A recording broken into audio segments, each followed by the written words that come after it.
Hello everybody, how y'all guys doing? Today I'm gonna show y'all guys how to install this speaker in your car in a 2011 Nissan Altima. Remove the in-dash system, and we gotta fish 3 wires from the deck back into the trunk. We're doing the left-right RCA wire plus the blue or the gray wire. So basically it comes either blue, gray, and different other colors, and that's the signal wire. So whenever you start your car, it signals the radio to come on, and we can use that same signal wire to signal the amplifier to come on. Because if we don't do that, what happens is your amplifier is going to be on 24/7, and then your battery is always going to be run down. Right. So you it's like an on and off switch. So it's basically like a signal switch. All right. Connected to the radio. The radio comes with it. Okay. So we just connect it to that switch. All right. All right, guys. We're about to connect it. Okay, so what we're gonna do now is connect the Power wire. power wire to the amplifier. But what we're gonna do first is the fuse. So basically, what this fuse is really like a surge. So sometimes, depending on how loud your volume go, it pulls more power, and this is like a protection for your electronics in your car. So especially, well, really for the amplifier, because the amplifier pulls power directly from here. So what it does, like, it will pull so much voltage out of it that sometimes it could blow it could blow the amplifier. So instead of blowing the amplifier, you blow a fuse first. Right. So now you save yourself money from buying an amplifier. Just buy a fuse for like maybe $3, maybe $3 for a pack of it. I'm not sure how much it is. Right. So what we want to do is, they recommend like a feet away from the battery terminal. So we're gonna cut a feet off. All right. We're gonna cut a foot off of the wire. All right.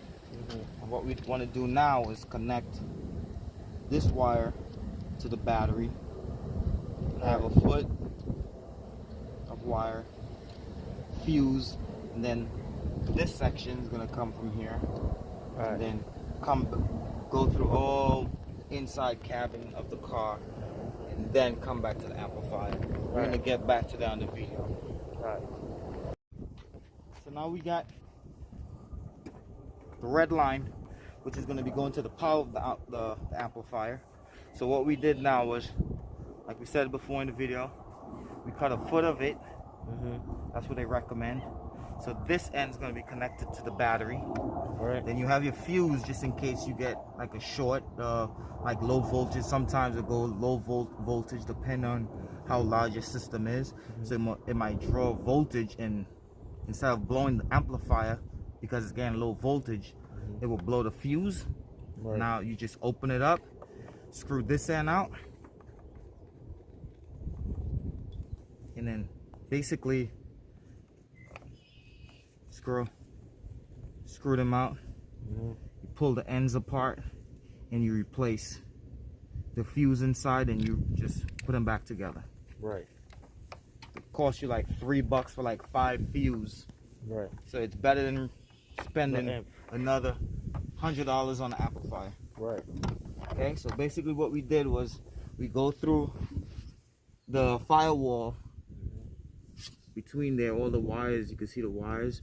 We went through the harness, the hub, the boot, and come on this end, you'll see. And then it comes through over there.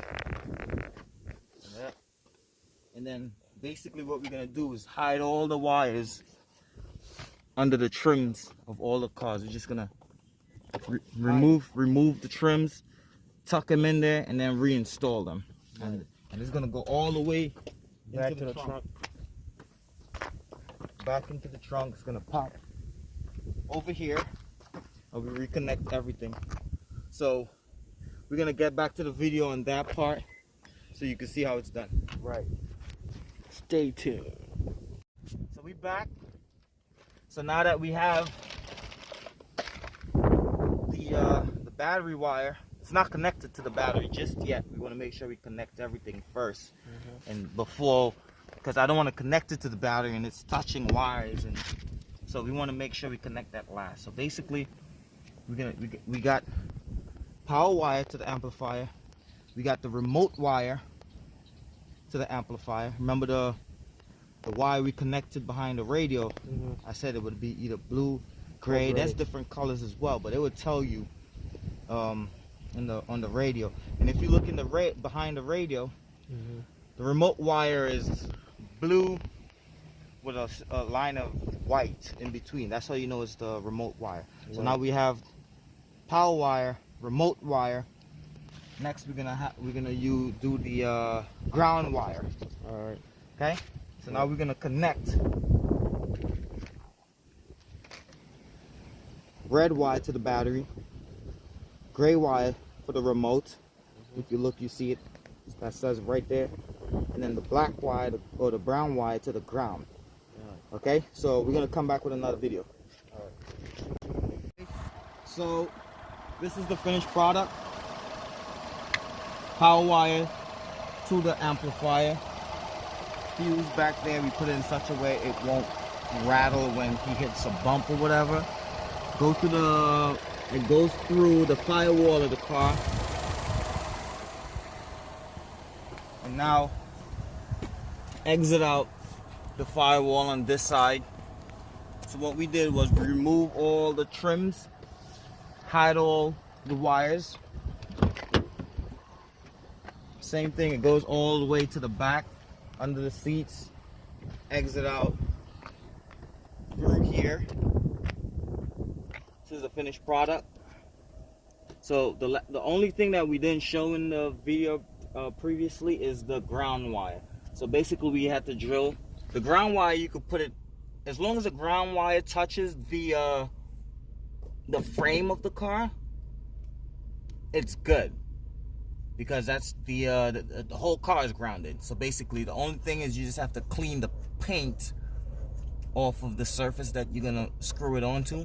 So what I did, I took a little sandpaper, just rub it off a little bit, and then put a screw directly into the frame of the car, and it get the ground.